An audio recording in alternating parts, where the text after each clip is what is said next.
I've seen something happen, something develop that I think is very unfortunate. I've seen the rise of what I call Christian shock jocks. Hi there, and welcome to Faith and Practice, where we interact with cultural issues from a Christian perspective, talk about what's happening within the life of the church, and from time to time share thoughts with you that hopefully will be an encouragement for you in your faith. You know, I've been giving a lot of thought for some time about this digital age that we live in. It's just amazing, this technological age. There's a lot of good, there's a lot of bad. It's been said that with the advent and introduction of every technology, we give something up, but then also there's some things that we gain as well. It goes without saying that with the advent of the internet, there's so much deep, dark wickedness that comes along with it. Horrible things. Also, it can be used for good too, for the proclamation of the gospel and for outreach. That's good. And when it comes to reaching out and hoping to accomplish good things, there have been a lot of really good Christian content providers. And they speak to issues like I've mentioned, actually, speaking to cultural issues. A lot of people build very successful platforms in the areas of apologetics. Some people also utilize the internet for speaking to issues within the church, things that concern people. And I think that that can be a good thing.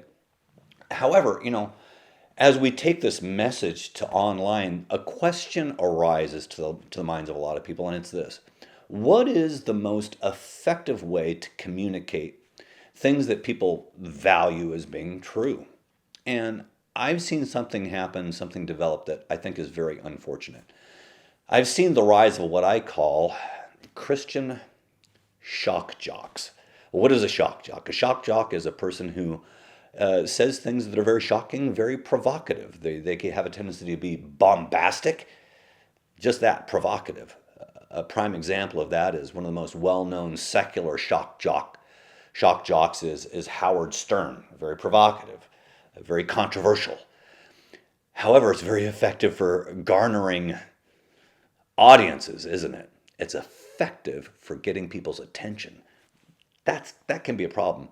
Because what I see happening is that within certain segments, within certain circles, there are some people that seem to have taken their cues from what's effective in the world and imported that into the church. And it is a concern of mine. And as a result of that, what I see online on a lot of platforms is people being very bombastic, very snarky at times, and very cavalier, talking about very weighty issues. For example, in the area of apologetics, okay? One of the things that we'll see in apologetics is people being very militant, very proud, and clickbaity. And what I mean by clickbaity is they'll post things like mic drop moments against atheists. Atheists shut down with this particular logic. And it's like people taking pride and delight in dunking on people. The question I have is this. What's in our heart? What do we desire to accomplish when we're interacting with people? It talks about in First Peter chapter 3, verse 15, the well-known verse, where always be ready to give a defense for the hope that lies within you, yet with meekness, it says. It speaks of doing it with meekness. A question that I have is when we're sharing the gospel with people, are we doing it in a winsome way? Are we more concerned with winning the argument or the soul? And so often I see online people presenting a defense for the gospel in ways that are not entirely winsome at all. Rather, they seem to be offensive in and of themselves. And sometimes it seems like they delight in it, delight in being offensive. You know what? The gospel is offensive. Well, you know what? The reality of the matter is the gospel in and of itself can be offensive just by the nature of it. It's offensive it's offensive to the pride of man, okay? We don't have to make it more offensive than it already is, okay? Similarly, people that are interacting with cultural issues, I see that what some people will do is they'll take on the voice of the age, and that voice of the age cultivates polarization and division in the nation, and also is very combative. So some, not all, some Christian providers, content providers, will talk about the other side in very unflattering terms. They'll talk about people as being like libtards and things like that, and other terms that I think, oh my goodness, what exactly are we hoping to do here?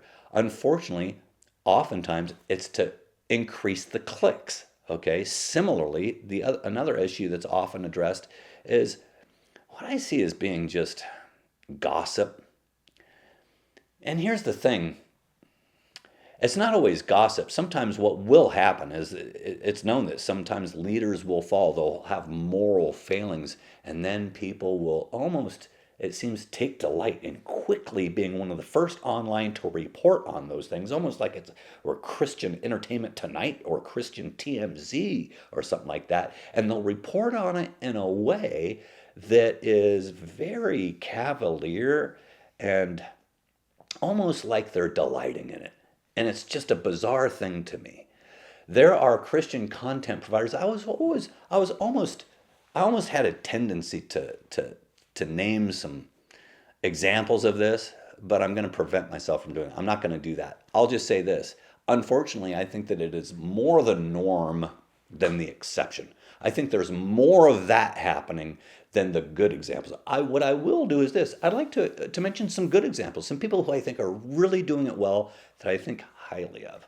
For example, in the area of apologetics, there's a young guy that's become very, very popular, Wesley Huff. You may be familiar with him. Man, I like Wesley. I don't know him. And I don't agree with everything that Wesley says theologically speaking. That doesn't matter. That's not the point.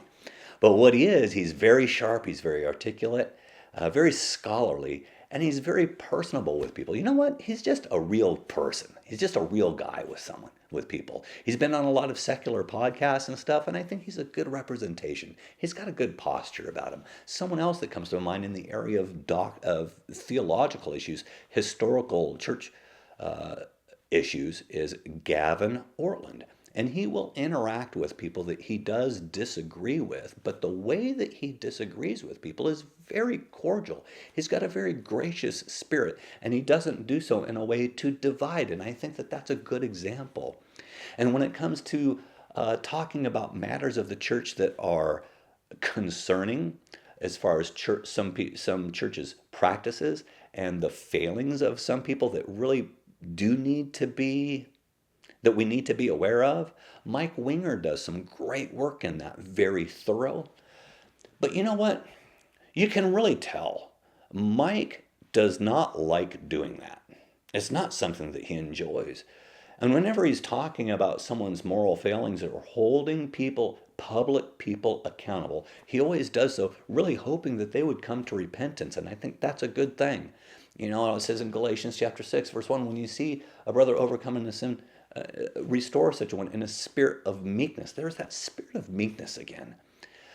So a plea that I have is this. It's an observation that I have, and I'm not making it just to simply make the observation. The observation is, it's clear to see. It's an unfortunate thing. But what's the takeaway for us in this? It would be this.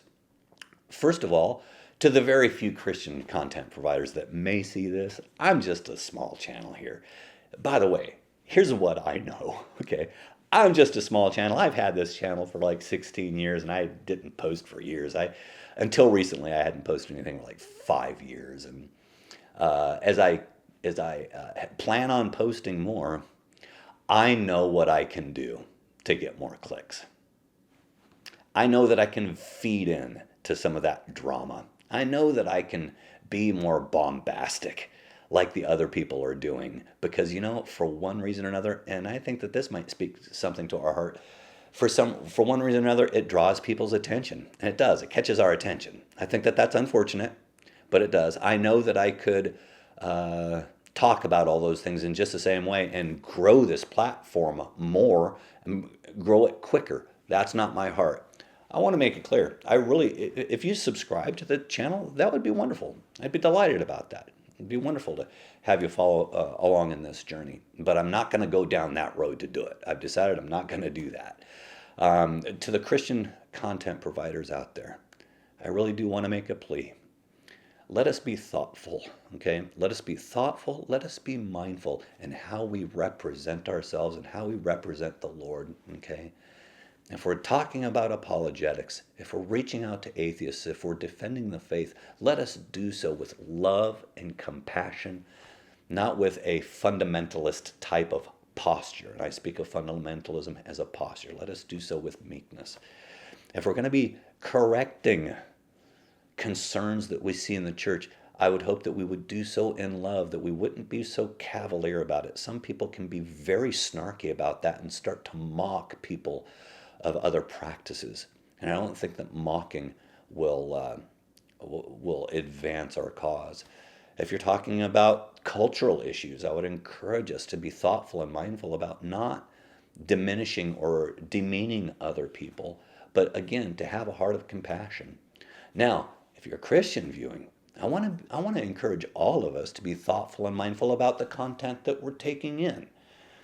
It's a common observation that, if we spend time with someone that we respect, we can take cues from those people.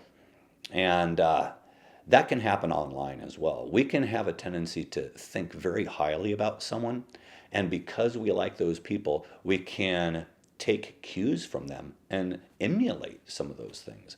Let's be careful about the content that we're taking in. If we're giving our ear towards people who stir drama and have an aim towards clickbaity stuff, that have an aim for being just simply provocative, I would encourage us to guard our heart from that and be mindful of our own posture as we're interacting with the culture, as we're interacting with sharing our faith with people, as we're interacting with the church in all things. What's the goal? Do all things to the glory of Christ. So these are just some thoughts that I wanted to encourage us with. And as you're navigating through this digital age, let's be thoughtful. Let's be very intentional about what we take in and about what we articulate. Hey, thanks for your time. God bless you.